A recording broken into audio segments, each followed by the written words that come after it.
We're all gathered here today to share our love, to share our thanks, to show appreciation to a true gentleman, a person who took care of his wife, his children, his family, and his friends with great devotion. He was a person who had true service in mind, service to his country, service to his neighborhood, and service to his people. He loved all the people of his world. There was no one he couldn't understand or be a friend of or grow to love. And he loved people so much that he hated when people were alone and people weren't getting along with each other. And that was his mission, to bring love and friendship and happiness between himself and between all the people of his world. He lived with the blessing of knowing that he was doing good. He always had a sense of purpose. He knew exactly what he wanted to achieve. And he leaves this world with a real reverence and respect from his children and from his family and friends. So today we'll share with you a lot of stories about what made him so great and how he did all of these great deeds and good things for the world around him.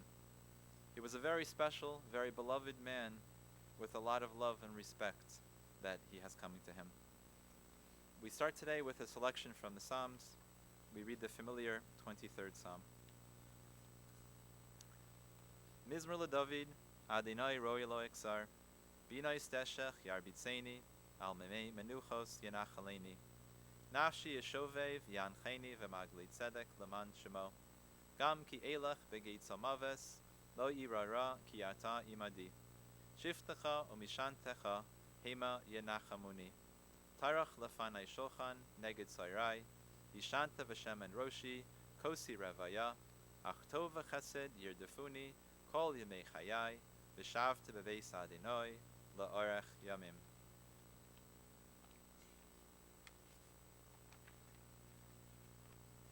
The Lord is my shepherd, I shall not want. He maketh me to lie down in green pastures. He leadeth me beside the still waters. He restoreth my soul. He leadeth me in right paths for his name's sake. I walk in the valley of the shadow of death. I shall fear no evil, for thou art with me.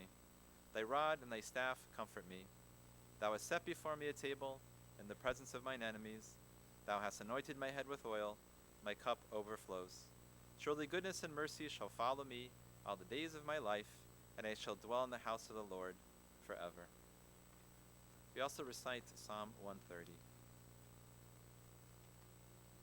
Shir hamalos mimamakim karasicha Adonai.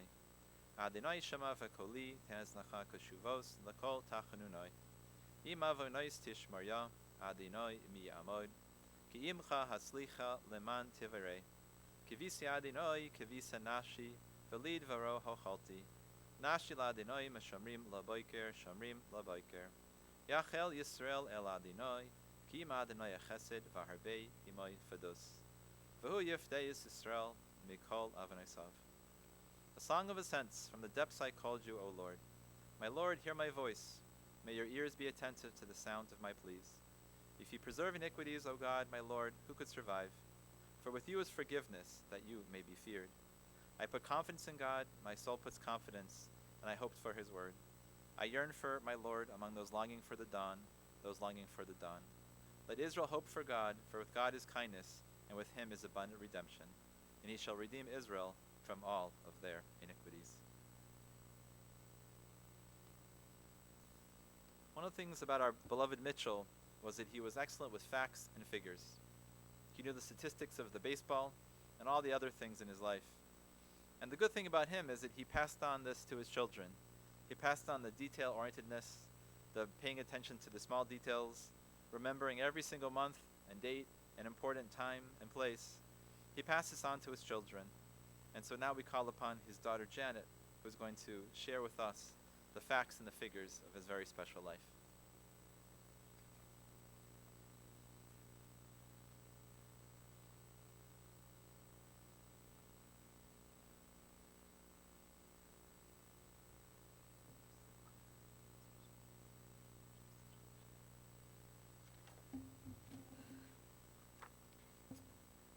Thank you so much for your presence today to honor our Blessed Father and his legacy of Mitchell Rosenberg. While we are gathered with heavy hearts today to do the difficult task ahead, his family is so grateful for the blessing of his love in our lives. For our father was a true mensch, a gentleman, compassionate, decent, and dignified. Our father was a simple man in his needs and his wants. He followed a rhythm of living by simple values of family and friendship, but he was not simple. He hated indecency and injustice. And when my father exhorted us, it was for us to be kinder and more thoughtful. And although our father's family had to face the devastating death of his beloved father Jacob when he was only 2 years old and his sister was 1 year old, my grandmother Rose made sure her children, Lou, Jenny, and Joe, born in Europe, and Ruth and Dad, were surrounded by love. Even the Great Depression and all the horrors of World War II could not dim our father's enthusiasm for love and for living. He was molded by a simple ethos learned from the streets of Glenville. Let's play ball. For life was only meaningful if shared with others. My siblings' recollections of our father all speak of the immeasurable ways he expressed love to us and our mother, his beloved Shirley. They already had eyes for each other prior to meeting on the steps of Western Reserve University and fell in love at first sight. As Mom and Dad began planning a wedding, he pulled aside Mom's sister, Phyllis, and she said to her, "Go out with his good friend, a man of goodness and character, Morty." Soon both couples married in the right order and loved that Mom's older sister, Rosie, was married to their good friend, Harry. So they started life with this happiness of having so much love and connection with each other. So they married in 1951, of all days, April Fool's Day. And our mother and mom built a family that soon grew to 5 children: myself, Esty, Lori, Amy, and Richard. They were wise enough to understand that children needed a village to thrive, and we were lucky that we were always surrounded by our extended family, aunts, uncles, cousins, and especially neighbors, always sitting together on the porches of the lawns on Harwood and Hinsdale Roads in South Euclid, and on Halcyon Road in Beechwood, like the H word. And our home was always a welcoming place for our friends, so they made it always so special. Our parents' greatest legacy is their enduring friendships, and we are so grateful that so many of them are here today grieving with us. Now, baseball is mentioned quite a bit in our family, so our father especially loved the beginning of spring, for spring training and all the promises of high hopes for a winning Cleveland Indians team, which was too often met with disappointment.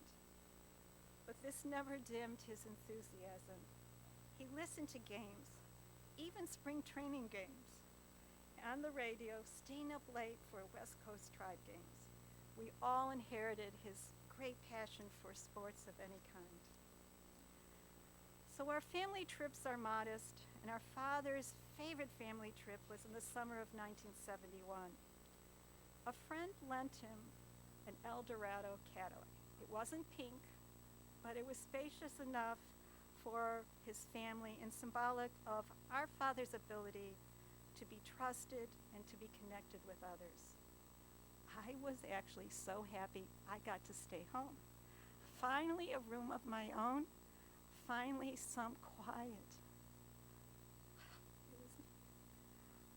I like to imagine, though, how he must have been so anxious, because he was an anxious man, getting lost numerous times on the way to Cape Cod and to Boston. But with the help of Boston's finest, he did make it to the opening time at Fenway Park to see Gaylord Perry pitch. So, our father always relished his role as a father, and he was so delighted to become a grandfather to Jesse, Nathan, Rachel, Ari, Sam, Leah, Yehuda, and Abigail, and loved sharing with them all the happiness of their life, just spending time together, just watching movies, sharing snacks together. He was so grateful.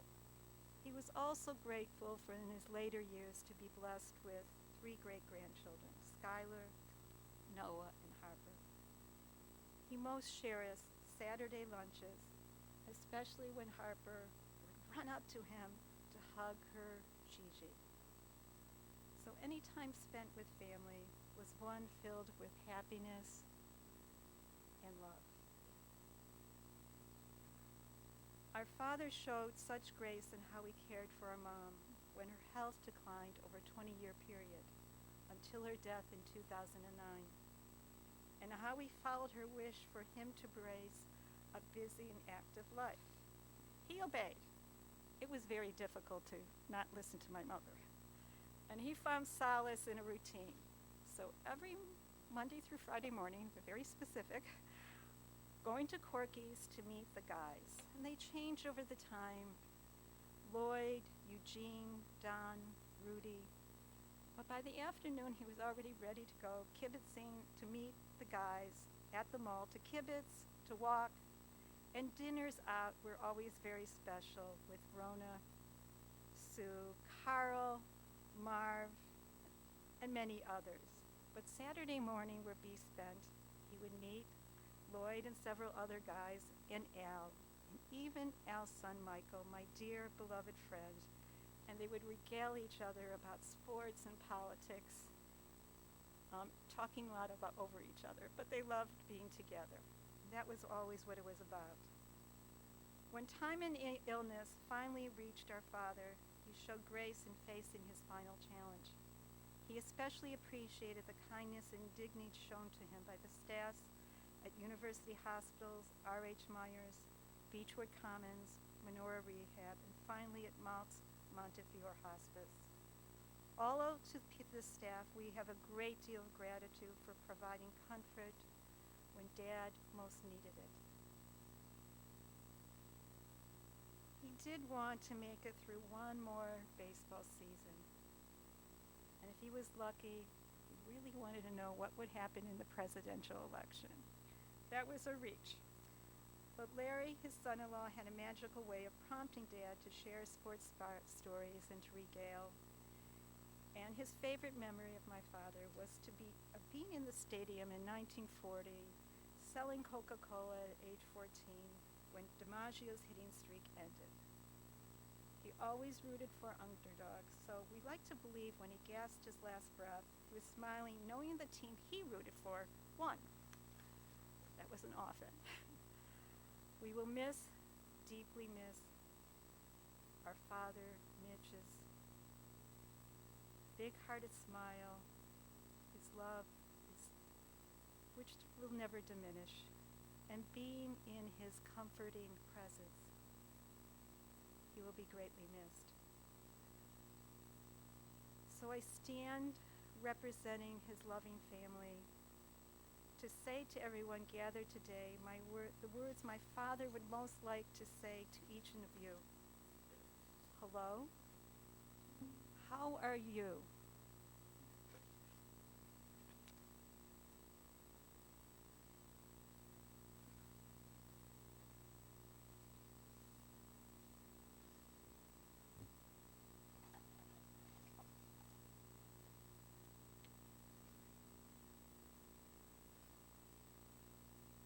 It's hard to add on to Janet's lovely words, but I will just say a few things. That, as mentioned, he was in Maltz Hospice, and I saw him just a few days before he passed away. And things were not so easy for him. He was having difficulty breathing, and it was very uncomfortable. But he didn't strike me like your typical patient. he looked at me with big eyes. He looked real interested, like he wanted to have a conversation, when most people in that situation wanted to be left alone. And we were looking for something to talk about, a common thing. And the first thing he said to me was, "My son is a rabbi. Do you know him?" And that's what he wanted to talk about. And so I think that that was all I knew of him. I knew him obviously because 9 years ago I was assisting with the funeral for Shirley, but I didn't make the connection. I didn't know who this great man was. But I got to see a hint of his loving and caring for people. Even in your last few days of life, you're having a lot of pain, you chapa shmooze, you make a conversation with someone to get to know them better. So I wanted to share with you a little bit of biographical information that was given to me by the family. So Mitchell's father, Jacob, came to the United States before World War I. And then they had Mitchell in April 1925. He was a very special child because he was a gift born to two parents who had already had 3 children. Another 10 years had passed, and then Mitchell came along when they were both almost in their mid-40s, something that was not so common back then. His father spoke very poor Yiddish, he spoke mostly English, and his mother spoke only Yiddish. She generally showed her love and her caring in the household by her cooking and her housekeeping, and conversation was not so easy. They lived in the old Glenville neighborhood in East 105th Street, and as Janet mentioned, life was hard. He lost his father at only 2 years old. But in those days, there was a very close community. People cared for each other and took care of one another. And the community got together and decided that we would give them some security. We would help them to buy their house. And the community around them helped them to acquire the house that they lived in as their own. And you would think this would be the beginning of a story of a person who had a tough life and had an excuse to be upset or bitter or angry. But quite the opposite. He was the one who was always smiling and always happy. He never had a single complaint about his childhood. He had many responsibilities. He had to take care of things at home. He had to help pay the bills. But this didn't stop him from smiling. And this didn't stop him from excelling at school. He went to Glenville High School, where all the immigrant children, mostly Jewish, were all trying so hard, working so hard, so much determination to make it in this new country. And he fit in perfectly among them. He excelled in school, and he excelled in sports.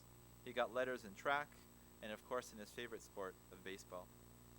As was mentioned many times, he grew up loving baseball, and all his great stories revolved around what happened in the baseball diamond. He wanted to be in the Navy. He wanted to serve his country, but he was not so good in the eye department. He was colorblind. He didn't have the best vision. But somehow the Navy didn't take him where he wanted to go, but he managed to secure a space as a marksman, of all things, of all places, the Texas National Guard. And many people asked what was a nice Jewish boy from Cleveland doing in the Texas National Guard. And many people asked that, especially the guys in Texas. But like many things, he made a plan to fit in. He made a plan to be liked, and that's what happened. He was very liked and very respected. He was always very modest about his military experience, so you wouldn't really know what he had been through and what he hadn't. In fact, if you were talking to him about world travel and you asked him where he had been, he would say he took a nice trip to Rome. He also took a lovely trip to Nice. But if you actually knew the background, you would know that he was sent there as part of a military campaign. He wasn't exactly touring the Riviera. And it seemed like one of the things about him was that he had a little bit of luck, a little bit of divine protection wherever he went. He wanted to be in the army and he wanted to serve his country. And he ended up in this famous Texas National Guard battalion that was sent to war. And this battalion that he was part of was famous because it was known later as the Lost Battalion. It was a battalion that was sent into the forest. I don't know the circumstances, but it's well documented. Basically in a situation where there was no way that they could succeed.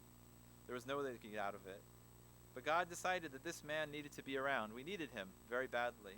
And it was deemed that he would have a bad injury just before all this Lost Battalion would get lost. And he would have to sit in convalescence for over a year, getting better. And he would miss the fate of his comrades, who almost all lost their lives. After a year of convalescence, far from home, he came to Cleveland, and it was time to start his life again. He first went to Ohio State, and then he went to Western Reserve to finish off his business degree. But one of the most important things about Western Reserve wasn't the degree, but was the fact that he met Shirley, his beloved wife, who, as Janet, talks so beautifully about her mother and the relationship that they had with one another. The ironic thing about him was that he started off his life with pretty bad health, with an injury that he had to take a year to rest from. And everyone was worried about how his health would be, how strong would he be. But he turned out that he proved us sort of wrong. He had more than 75 years of good health to pursue his kindnesses and take care of the people in his life. As we discussed, he was a great Cleveland Indians fan. He was always there for them in the good times and in the bad times. But when he wasn't listening to baseball, he was very busy working. He worked for the state of Ohio in the Department of Taxation, and he liked to be busy, so he spent most of his time outside of that job helping people with their own accounting and business things. He did people's taxes, people and small businesses, and he liked the taxes part, he liked the income part, but the main part was doing people's taxes was a way to get to know their life story. You do a person's taxes, you can ask them where they worked, where they lived, who's in your family, and that's just the opening of a new relationship. And he loved meeting all these new people through the taxes and through the work that he did. And for him it was easy because he didn't just have to go to people that were like him to make a connection. He often could go to people who were not like him, different culture, different religion, different neighborhood, different everything, and he would find the common unity between the two of them. He always found the good in people. He never saw the bad. And when you talked to him and you told him a story, he was always present. He always gave you good eye contact and always listened. People really felt that whatever they told him was very sacred and was listened to and respected and revered. This quality of listening to people and caring for people was not only in his friendships, but as said before, was especially important in his marriage. That he and Shirley had a beautiful marriage that really set the bar for all of us. The two of them really were hand in hand, yin and yang, in many things. They were not the same. She was more soft and gentle, and he was more firm, but they really, really made it work. The amazing proof of this man that he loved his life and he had happiness in everything was the fact that despite the hardships in life, despite losing his wife, despite his health not being so good at the end, as Janet said, he just wanted to live. He wasn't ready to let go. Yes, he wanted to see who would win the Indians game. Yes, he was curious to see if Trump would win another term, but he really just loved his family. He loved this world. He loved the people that made him feel so good, and he wanted to be around as long as possible for them. He never grew tired of his friendships. All the men, all the people he met in the restaurants, all the people at the mall. He couldn't get enough of these people. And as I said in the beginning, he didn't just like to make friends with people. He wanted to make sure that people were friends with each other. In his neighborhood, if there were two neighbors who were not quite getting along, no matter how bad it was between the two of them, he would bring peace. He would find a way to make the two of them see eye to eye in a way that they never could before. So as we close upon his life, we really celebrate it. We celebrate the warmth and the joy and the goodness that it was all about. That was the theme of his life. If you give to people, you get a lot more back, and that gives you happiness and it gives you joy. And I think one of the things we should think about is that it's not a coincidence how people's lives come out. When a person leaves this world, what is the parallel in the world of Torah, in the Jewish world? And we can't help but notice that the Torah portion for this week is the Torah portion of Lech Lecha, which is the story of our forefather of Abraham. And one of the things that Abraham was notable for was that he not only was a person who found God and he found a spiritual way in the world, he found a sense of appreciation and respect for where the world came from. He attributed it to a creator, which before was not so simply done. Many people couldn't break it down so simply. They attributed it to gods and they attributed it to all sorts of things. But Abraham was the first to enjoy a personal relationships, to say thank you in a personal way to God. But the unique thing about Abraham was he didn't just keep it to himself. He didn't just sit on a mountain and reflect and meditate and pray. His mission was to share this with other people, was to bring the goodness that he had in his life down to the regular people. And so we know from Abraham's name that he was the father of all nations. And that's a very appropriate parallel, I would think, for Mitchell in some way. He felt connected to, he felt responsible, he felt much caring for all the peoples of the world, no matter who they were, like him or unlike him. And so we owe him a great debt of gratitude and thanks, And he certainly gets a lot of respect, a love, and appreciation from all his friends and his family. And I know that as we speak today, he certainly hears our words. He's certainly taking it all in, and he knows that all of his effort and all his hard work really paid off because he left this world with much respect and love and admiration. So we all pray together that his memory shall always be for a blessing, and the way that he looked at the world should inspire us and affect us in a positive way going forward. I wanted to share with you some information for the day later on today. Following today's service, we are going to be going to the Mount Olive Cemetery, where the interment will take place. And then following the interment at Mount Olive, we're going to be going to the Cleveland Marriott Hotel, Cleveland Marriott East, which is 26300 Harvard Road in Beechwood. And the family will be sitting there today, Shiva, until 7 p.m. And then again on Monday from 2 to 4 p.m. and 6 to 8 p.m. And contributions are not required, but if one desires to, are suggested to the Maltz Hospice of Montefiore and to the Hebrew Academy. And I also owe some respect to Rabbi Dessler, who's the principal of the Hebrew Academy, who is here today with us. At this moment, we're going to please rise. We're going to say the memorial prayer.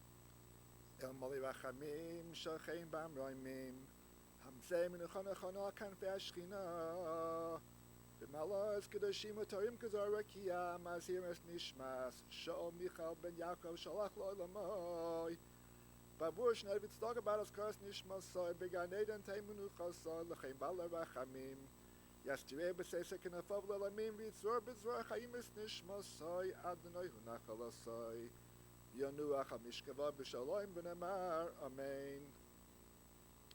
God of mercy, who dwells upon high, please grant proper rest in the wings of the divine presence.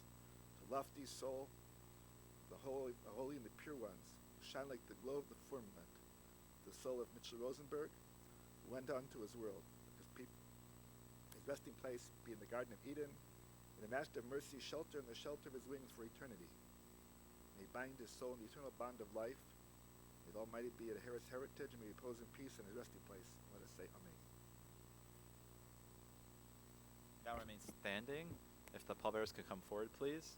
And we're going to join in escorting the casket out through the side door. The family will follow immediately behind, and the folks in the audience will follow behind the family. Just give us a few minutes to get our things together.